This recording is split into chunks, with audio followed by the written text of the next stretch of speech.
Hello everyone, welcome to this next Sabbath School 5-minute summary. We are now at the lesson 8 entitled The Preeminence of Christ. Our memory text for this week is taken from Colossians 1 verse 15 to 17. He, Christ, is the image of the invisible God, the firstborn over all creation. For by him all things were created that are in heaven and that are on earth, visible and invisible, whether thrones or dominions or principalities or powers.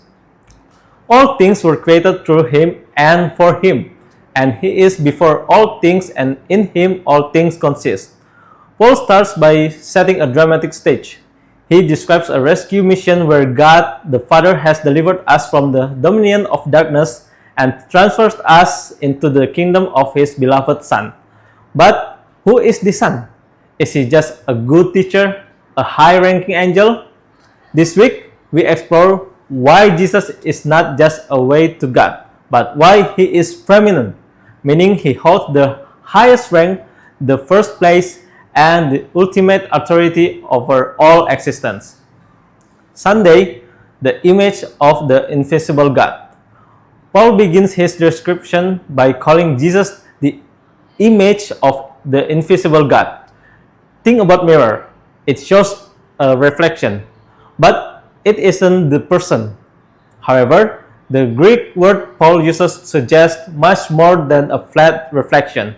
While humans were created in God's image, that image was marred by sin. Jesus, however, is the exact imprint of God's nature. When Jesus said, "He who has seen me has seen the Father," he wasn't exaggerating. He is God's thought made audible and his character made visible. If Jesus were anyone less than God himself, our salvation would be a secondary act.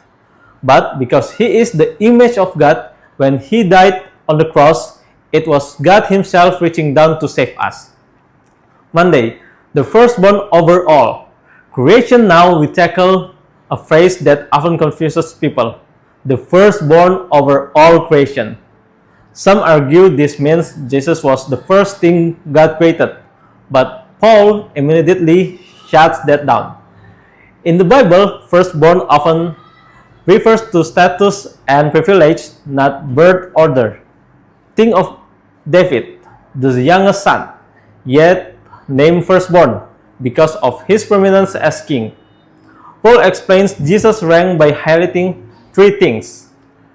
Creation, all things were created by him and for him. Time, he is before all things. Sustenance, in him all things consist or hold together. Jesus isn't part of the universe timeline. He is the one holding the timeline in his hand. Tuesday, head of the body. Moving from the cosmos to the church, Paul calls Jesus the head of the body. We often use head to mean a boss or a CEO, but the biblical metaphor is organic. A body cannot function, move, or even survive without the head. Paul uses the analogy of the body in 1 Corinthians 12 to show that while we are all different, limbs, eyes, ears, we are all vital. But our unity doesn't come from our similarities. It comes from our connection to the head. Christ provides the leadership, the nourishment, and the signal that tells the body how to act in love. Wednesday, the beginning and the resurrected. On Wednesday, we look at Jesus as the beginning. This isn't just about the start of the world in Genesis. It's about the new creation. Jesus is called the firstborn from the dead.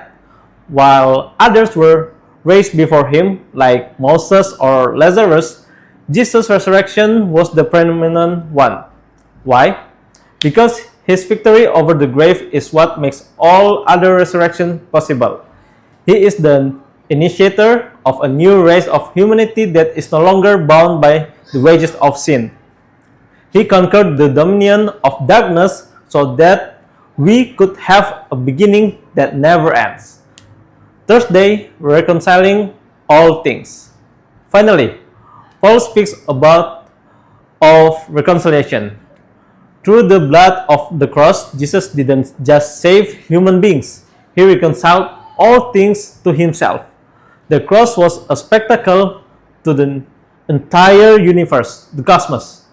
It answered the accusation of Satan and proved once and for all the self-sacrificing character of God. As Ellen White beautifully noted, the cross revealed God's character of all created intelligence. The fullness of God, His eternity, His power, and His grace dwelt in Jesus as He hung there, bridging the gap between a holy God and a broken world. This week's lesson leaves us with one question. Is Jesus preeminent in your life? Thank you, and God bless.